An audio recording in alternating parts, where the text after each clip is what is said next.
اللهم لبيك. আসসালামু আলাইকুম ওয়া রাহমাতুল্লাহি ওয়া বারাকাতুহু। প্রিয় দর্শক, আমন্ত্রণ সবাইকে চ্যানেল ওয়ানের পর্দায়। দেখছেন আপনাদের প্রিয় অনুষ্ঠান হজ এবং ওমরা বিষয়ক চমৎকার আলোচনার আয়োজন লাব্বাইক।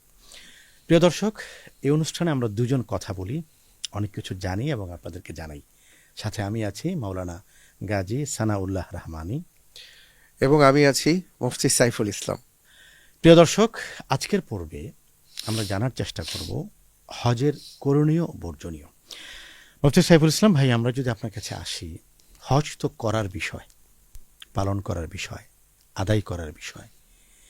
ইবাদত দুই প্রকার হজের ক্ষেত্রে, কিছু দেখা যায় আর কিছু দেখা যায় না, কিন্তু অদেখা ইবাদত ফলাফল নির্ভর করে। আপনি হজকে দুভাগে ভাগ করতে পারেন, একটা হলো হজ্জে মাবরুর, একটা হলো হজ্জে মকবুল, একটা হলো এমন হজ যেটা আল্লাহ কবুল করছেন না। কোনটা মাবরুর কোনটা মাকবুল, এটা কিন্তু আপনি তাওয়াফ দেখে টিক চিহ্ন দিতে পারবেন না, অথবা এহরামের কাপড়ের মান দেখে নির্ণয় করা যাবে না। মূল কথাটি হলো যে হজের কিছু ইবাদত আছে যেটা দেখা যায় না, কিন্তু হজের গুরুত্বের ক্ষেত্রে, হজের মানের ক্ষেত্রে এটা অপরিহার্য। টোটাল বিষয়টা নিয়ে যদি আমরা একটু আপনার কাছ থেকে জানতে পারি। অনেক অনেক ধন্যবাদ মোহতারাম। ব্যাপারটা হলো যে আপনি একটু খেয়াল করে দেখেন, হজের যে আয়াতটা আল্লাহ সুবহানাহু ওয়া তাআলা নাজিল করেছেন, সে আয়াতে কারিমাতে হজের সময়টা নির্ধারণ করে দেওয়া হয়েছে। আল হাজ্জু আশহুরুম মালুমাত, যে হজের সময়টা সুনির্ধারিত।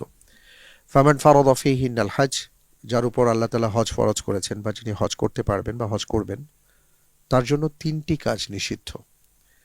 ফালা রফাস ওয়ালা ফুসুক ওয়ালা জিদালা ফিল হজ, তিনি রফাস করবেন না, ফুসুক করবেন না, জিদাল করবেন না। আমি যদি এটাকে খুব স্বাভাবিক ভঙ্গিতে বলি, যে তিনটি ভাইরাসের কথা বলেছেন। আমরা মেনিনজাইটিস টিকা নিয়েছি, আমরা এখন যারা মক্কায় অবস্থান করছি, মদিনায় অবস্থান করছি, হজের উদ্দেশ্যে বের হয়েছি, গোটা পৃথিবী থেকে মানুষ আসবে, তো তারা ভাবেন যে একজনের থেকে আরেকজনের কোনো রোগ যেন ছড়িয়ে না পড়ে, এই জন্য কেউ মাস্ক ইউজ করছেন, কেউ অনেক কিছু ব্যবহার করছেন, ওষুধপত্র নিয়ে আসছেন নিজেকে প্রোটেক্ট রাখার জন্য, কারণ তিনি সুস্থ শরীর চান। কিন্তু সুস্থ শরীরের সাথে সাথে একটা সুস্থ হজ যে দরকার, যেটাকে আমরা হজ্জে মাবরুর বা মাকবুল বলি, সেটার জন্য আমাদের প্রস্তুতি কি, সেই প্রস্তুতিটা কি হবে সেটা আল্লাহ সুবহানাহু ওয়া তাআলা বলে দিয়েছেন। বলেছেন যে তিনটি ভাইরাস থেকে তুমি বেঁচে থাকো।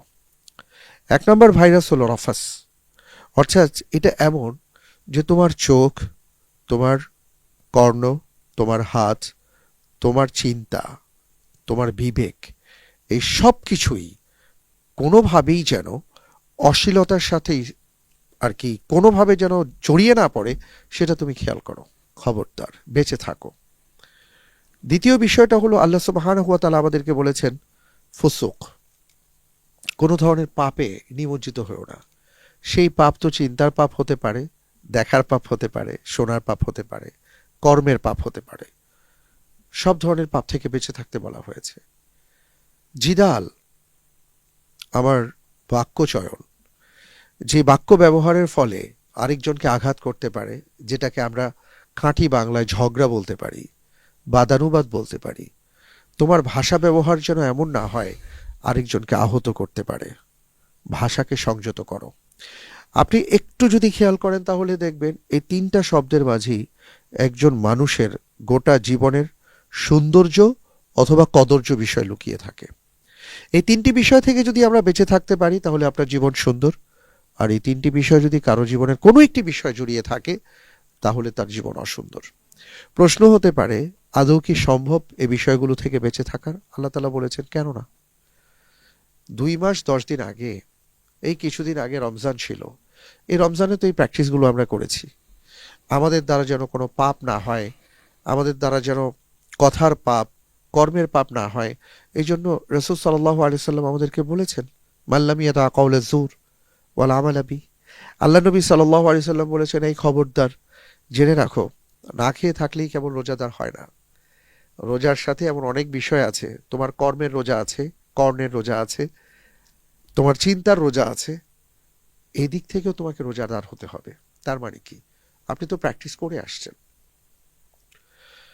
আপনি পাপ থেকে বেঁচে থাকার প্র্যাকটিস করেছেন, আপনি ভাষা ব্যবহারের ক্ষেত্রে প্র্যাকটিস করেছেন, এবার সেটাকে কাজে লাগাতে হবে। এই আয়াতের শেষাংশের কথা যদি বলি, আল্লাহ রাব্বুল আলামিন কি বলেছেন? ওয়ামা তাফআলু মিন খায়র, তোমার কাজটা কি? তোমার কাজটা হলো ভালো কাজ করে যাওয়া। একজন হাজী সাহেব হজে গিয়ে কি করবেন খুঁজে পান না। আল্লাহ তাআলা বলেছেন যত ভালো কাজ আছে সব ভালো কাজ করো। তুমি আরেকজন হাজীর একটু খেদমত করো, এটা ভালো কাজ। আমরা এর আগের এপিসোডগুলোতে আলোচনা করেছিলাম যে আমি কোন সিটে বসবো, এটা নিয়ে আমরা কিন্তু প্রতিযোগিতা করি। কিন্তু আমরা এই প্রতিযোগিতাটা করতে পারি না যে আমার রুমে যে সিটটা পড়েছে আমি আমার আরেক ভাইকে ভালো সিটটা দিই, তুলনামূলক আমি কম ভালো সিটে থাকি। আমি মিনার তাঁবুতে আমি যেই সিটটা নেওয়ার জন্য প্রতিযোগিতা করি সেইটা না করে যদি এইটা চেষ্টা করতাম যে না, তাকে আমি একটু ভালো সিট দেই, আমি একটু অন্য জায়গায় থাকি। ওয়ামা তাফআলু মিন খায়র, আমরা খাবারের জন্য মারামারি করি।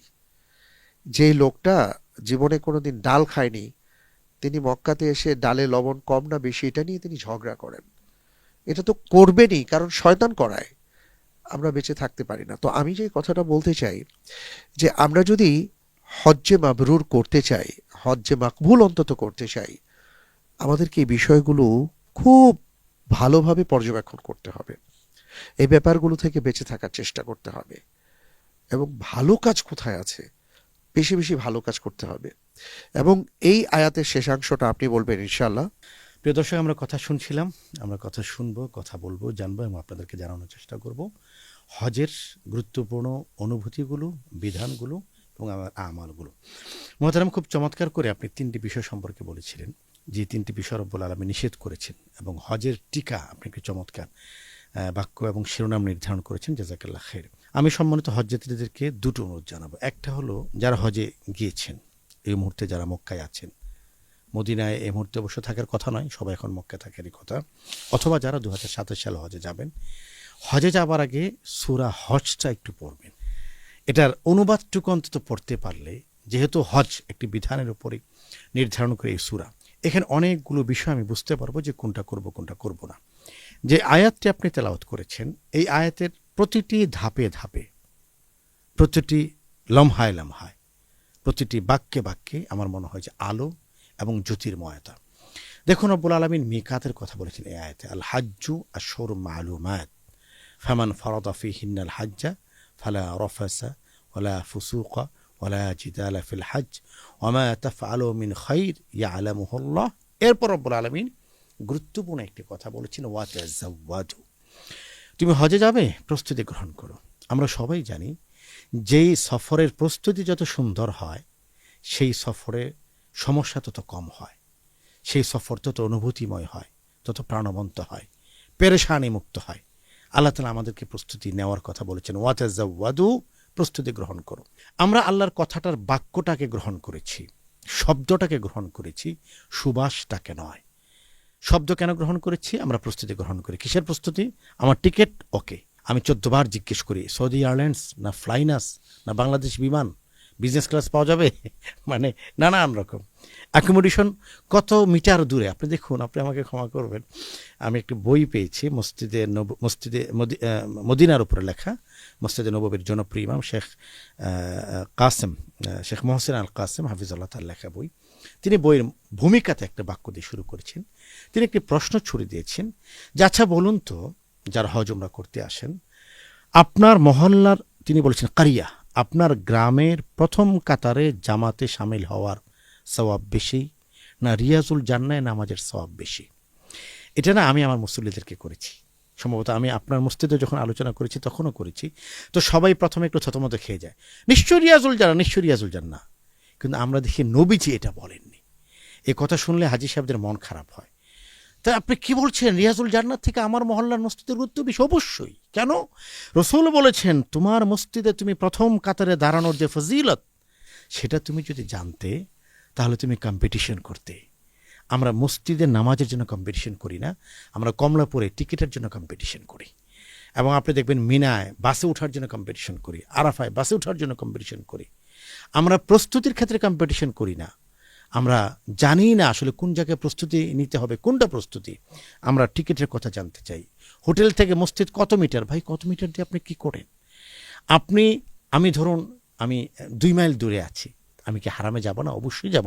হ্যাঁ, যেহেতু প্রতিদিন আসতে হয় সেটার জন্য মিটার একটা বিষয় আছে, কিন্তু আমার যেন মনটা সব সময় থাকে যে আমি হারামের অংশের মধ্যে কতটুকু থাকলাম। আমার একটা নেতিবাচক মন্তব্য আছে মোহতারাম, যারা 5 স্টার হোটেলে থাকেন হজ এবং ওমরার ক্ষেত্রে, এরা 80% সময় 0 মিটার, 80% সময় এরা হোটেলে থাকেন, 20% সময় হারামে থাকেন, উপরে থাকেন। তো আর শয়তান তো আপনি বলেছেন শয়তান আছেই, আমি খুব দেখেছি, এবং খুব, আপনি যদি বলেন খুব কাছ থেকে আমি শয়তানকে দেখেছি। আপনি 5 স্টার হোটেলে থাকলেন, নামাজ পড়তে নামলেন, শয়তান বলবে যে এখন একটু ভিড় বেশি, আপনি এখানেই তো আছেন, একটু উঠে যান না, একটু পরে নামবেন। তো উঠে যাওয়া হলো, আর শরীরটা নামছে না, আরামদায়ক বিছানা, মাথা কাত করলে ঘুম পড়ে আসে। আচ্ছা ঠিক আছে, আসরের পরে করবো, আসরের পরে নামলেন, খুব ভিড়, আপনি একটা পুদিনা পাতার চা খেয়ে আসুন। পুদিনা পাতার চা খেতে গেলেন, একটু খেজুরটা দেখেন, ভাই এখনো তো 1 মাস বাকি আছে, আর বাকি থাকুক না, আপনি একটু খেজুরটা দেখেন না। আর হলো না, মাগরিব রক্ত হয়ে গেল, মাগরিবের পর ওরে বাপরে বাপ, এখন তো মাথা ফা নামাই যাবে না, চ্যাপটা হয়ে যাব, তাহলে ইনশাল্লাহ এশারের পরে শয়তান আবার নতুন করে কাউন্সিলিং করে। শয়তান হলো পৃথিবীর সবচেয়ে বড় মুখোশধারী কাউন্সিলকারী। সে বলে আগে আগে ঘুমিয়ে পড়ুন, তাহলে আপনি ফজর আগে উঠতে পারবেন।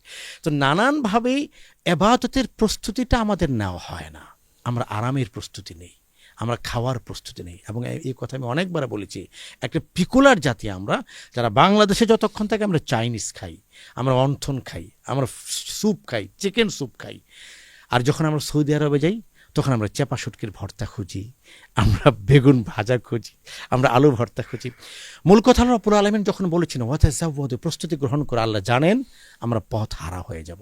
রব্বুল আলামিন আবার আলো জ্বালিয়ে দিয়েছেন, পথে আসো, ফাইন্না খায়রাজ যাদি তাকওয়া, জেনে রেখো আল্লাহ ভীতির, তাকওয়ার যে প্রস্তুতি, এটা হলো সবচেয়ে বড় প্রস্তুতি।